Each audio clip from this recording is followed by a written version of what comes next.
Alright, so welcome back to another YouTube video. I wanted to spice it up a little, so I want to present to you what my goals are for this year, since I kind of ran out of ideas because I just got bored of filming day in the lives, but I will also continue that, you obviously know.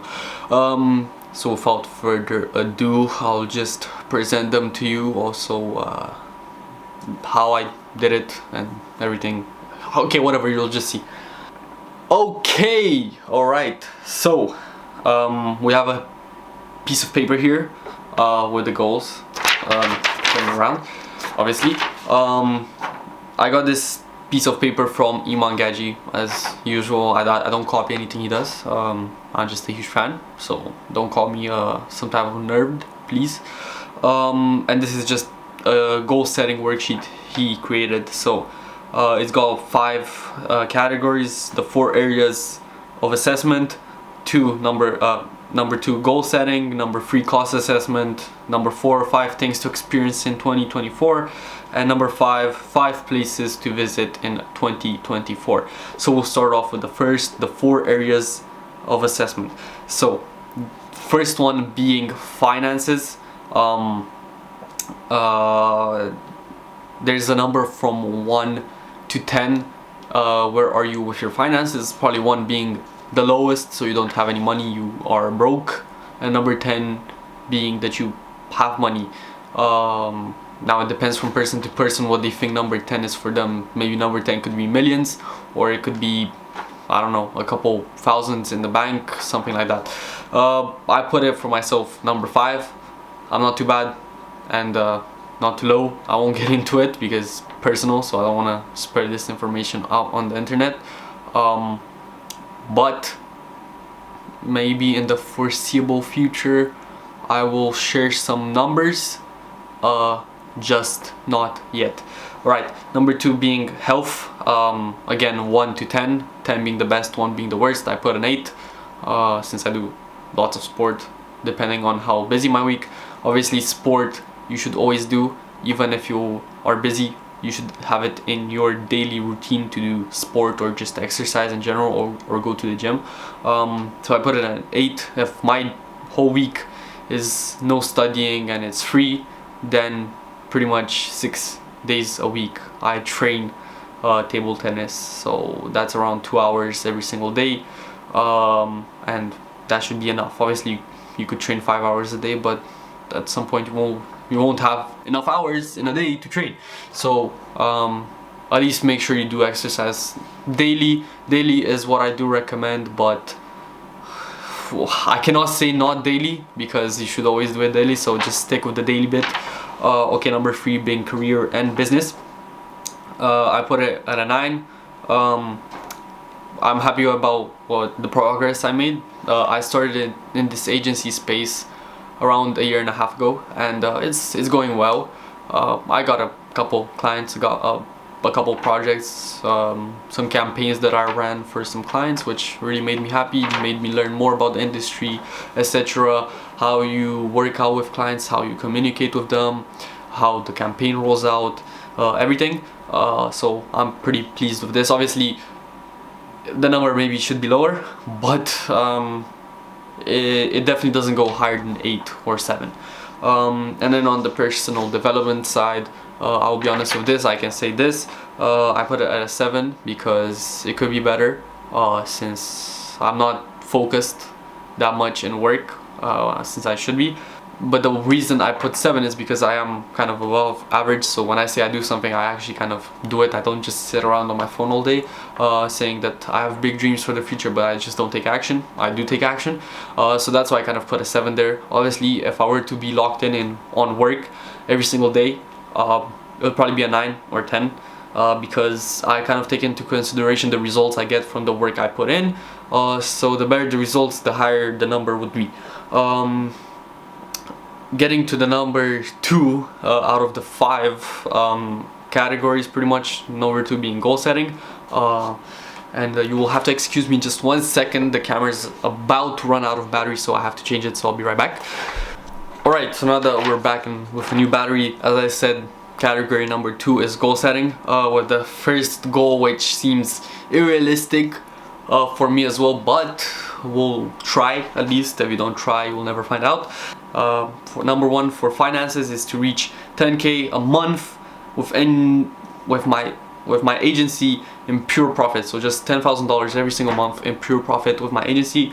Number 2, run a semi-marathon by the end of the year. Number 2 being related to health. I just find a marathon not impossible, but just 42 kilometers. If you prepare from the beginning, yes, but I feel like semi-marathon is just more into my vision of completing such a thing. So I think around summer I'll run it, because I can't in the winter, it's just too cold. Obviously in the summer it's too warm, so summer being September maybe, since here in Romania it's still hot during that period, or even June or July, but that's already like too hot. And number 3 for career/business is to sign a client that pays a retainer of at least $3,000 a month.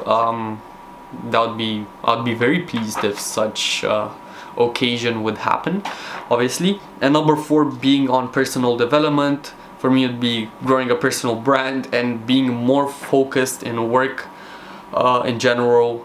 I compared this with last year. I can say last year in some periods I was more focused than I am currently, so we have to get the standards up, obviously, as always, and crush what happened last year with something better this year, if that makes any more sense. Obviously be more focused than last year. Okay, whatever. Number 3, cost assessment. Now again, you relate them to finances, health, career/business, and personal development.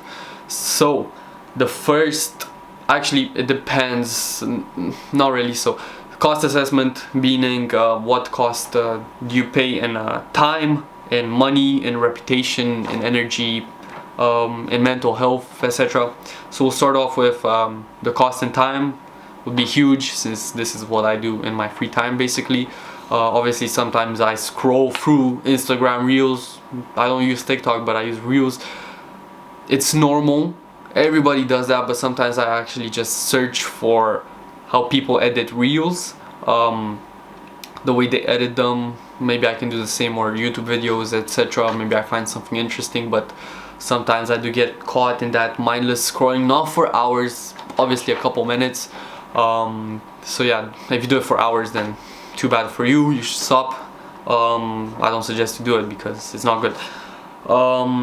Because we are in an attention economy, so meaning that if you get the attention of the person, you basically win everything, because once you get their attention you can easily sell to them if they're interested.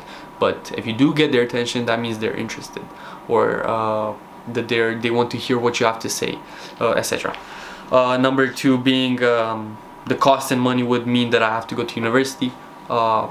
I didn't really touch on this subject as much on this channel about university. I'm not that type of person that wants to go to university. I don't find it useful, neither that I don't find it useful, but neither that it is bad. For obviously for some people it's good because they want to go to university, they want to take that path. Obviously I don't mind, but I don't. I personally find that if I stick on this journey, it will work out, and university is just irrelevant at this point.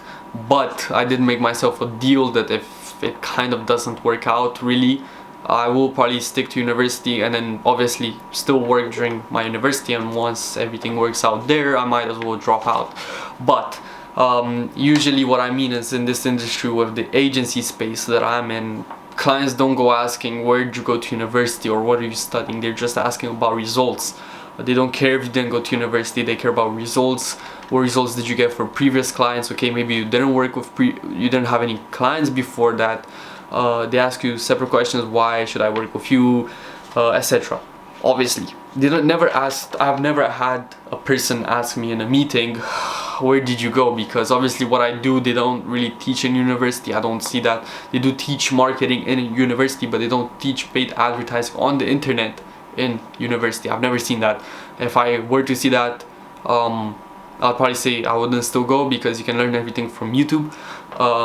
So there you go, you have an example of a place where they don't ask for your degree from university, or where'd you go to university, because they don't need it, they don't mind, they just want results. You gotta understand, when you work B2B, people don't care anymore about university. They care about you bringing them more money, bringing them more results, leads, whatever it is that they want. Maybe bringing them more time. They are focused on running ads 2 hours a day, and you could take that 2 hours a day from their calendar, from their daily routine, and free it up for them to either have some free time or work on something else, or maybe going back to running their business. I touched too much on this, but now that you know, in this industry, if you want to start an agency, people don't ask for a degree or where did you go at university. And the cost and reputation would be that I tell people that I do things when I actually don't. So meaning that I tell them I'm gonna grow great businesses, I'm gonna grow great enterprises, courses, etc. I'm gonna create all of them, and then not being a man of my word. Now, I'm not saying I promise anything or everything, but just when you say it like that, people expect great things to come from you, and obviously those should be your standards. Not that you tell people, obviously everything you do should be for yourself, or maybe you are doing this for someone because you are in a bad position now financially, maybe career/business, I don't know, personal development. But I'm not promising anything, but also in reputation, people know that I'm that type of guy that does stuff. So if I just stop doing it, all of a sudden everyone's opinion will change about me. No, I don't care about other people's opinion, but obviously when someone thinks good of you, you have them at your advantage pretty much. And now that might sound as manipulation, etc., but it doesn't. I don't really see it that way. So it's good to have a good reputation, people saying good things about you, and etc. That's what I mean, and that's why if I don't do the things that I do, people will start saying that I'm a liar, etc. I won't get too much into it. And now the last one would be that the cost and energies that I get up early and sleep quite late to actually do this, also during school, also during breaks, etc. When I have my free time, when I come home from school, etc. Also, as I said, this is what I do in my free time, so it's quite time consuming, but also it drains out your energy. But I'm not that type of person that drinks coffee or anything. I'm on my own energy, so if you get good sleep, you'll do the work. Obviously, if you don't like doing work, then nothing will work out, etc. Moving on to number 4, 5 things to experience in 2024. I don't know if I should share the first one, so we'll skip the first one. Because it's nothing to do with agency or making money, etc. It's something for me personally that I want to experience. Number 2, so starting off with what I want to experience in 2024, number 2 is travel somewhere exclusively with friends. So I want to go to some location, hang out with some friends, travel with a group of friends, having fun, no more parents, just us, you know, having fun, generally talking, discussing stuff, etc. Number 3, start a new business. So I really do believe that this agency of mine will kind of take off this year, so more clients, and on the side I want to focus on some other money generating side hustles, or just two synonyms that I put together. So I have some business ideas that I want to pursue, but those will take time, so probably this year I will start planning them out, and starting to work on them, obviously. Now number 4 is to sign a new client and travel to meet them. I don't know why this is such an important experience to me, but I feel like in a way, if you sign a client, you're working with a client, it's like getting into a relationship. Like, after all, you're being paid to get good results for that person. You're gonna be with them for a while, in the sense that you're gonna work with them for a while, like 3 months, 6 months, maybe a year, etc. So if you don't get to know them, it's just really stupid. So that's why I want to get to know my clients, know what's best for them, give them suggestions, not if it's not in my industry, what I do, even if it's personal, etc. I want to share experiences with them, etc. So that's why I want to kind of travel to meet a client, even if maybe it's in Romania or Europe. I want to travel to meet a client. Maybe you meet a client if they buy, if they tell you to travel to them to do some work. Obviously you can do that as well, etc. But it's just a nice experience. After you're working with someone, you guys are doing business, why not meet each other and have some fun, obviously, you know, chat about other things except what you guys do, you know. And then obviously once your partnership ends with that person, doesn't mean your whole relationship ends with them. It doesn't mean that all of a sudden you don't stop speaking. Obviously you will know them, but it's good to keep contact. And number 5, I want to create an inner circle of like-minded people like me. My circle is very small, so when I talk people that are really good friends with me, they're a very small percentage, like maybe I wouldn't even say 5 people. That would probably be like the maximum. So I want to grow it a bit, but I want to be with people that I can trust, because a lot of people I don't trust since experience. But yeah, I want to build a circle like this that is with people like me, that think like me and want to grow, etc. Now moving off to the last and 5th category, and the goals, or 5th category being the places that I want to visit this year. I chose some places that are within Europe and not too far. Obviously there's one place that is very far, but we'll talk about that one since that one's last. First one being Lisbon. I've never been to Portugal, so I want to travel to Portugal. I feel like Lisbon is definitely an interesting city that I want to visit. Obviously this year I'm traveling a lot heavily, summer, April, for Easter. You will see some nice vlogs coming, but you have to wait just a little bit more. I won't reveal the places yet. Basically every holiday this year is just stacked, or I'm gone somewhere. So I want to visit Lisbon. I don't know when I plan to do that. I'm thinking mid-October when I have holiday, so I'm thinking then, but we'll see. Second place being Istanbul. I've never been to Istanbul. I've been to Turkey, but I haven't been to Istanbul. It's far, not too far, 50-50 kind of, so I feel like it's achievable by car even though I can't drive. I would go to Istanbul. It's definitely an interesting place. I want to see it. Number 3 being Dubai. Like every other person, I feel like there's a lot to talk about Dubai, obviously. Like if you go back 30 years ago, there was nothing there, barely anything. And if you go back, if you come 30 years into the future, there's like the tallest building in the world, the tallest infinity pool in the world, etc. Like they've broken records. So it's like interesting to see a city that has been built in 30 years and how big it's grown since then. So that's why I'm very curious to see that city. Obviously if you're a business person, you can benefit a lot from moving to Dubai, obviously. So I personally would move to Dubai in the future, in the foreseeable future, but we still have to work to achieve that level of moving to Dubai, obviously. Number 4 being Stockholm. As a matter of fact, I haven't traveled to any northern countries except Iceland, but that was like a layover flight to the US. But I haven't been to Norway or Sweden or Finland, so I want to see one of those northern countries, whether it's maybe Norway or Finland or Stockholm. So I just put Stockholm there as it being in the center, but I would probably travel to Norway as well. I would love to see Norway one day, etc. So that's one place that I haven't been in Europe. And number 5 being Cape Town. Now the main reason why I say Cape Town is because they have some crazy views. You're traveling down the coastline, okay? You see the sea, and then you see like a valley with mountains on the other side. So it's like a crazy view, very nice sunsets, etc. Obviously you can see penguins as well, but that's not the main reason I'm going to Cape Town. Obviously it's very beautiful and all, but I just feel like the atmosphere there is very different from what you get to see in Europe.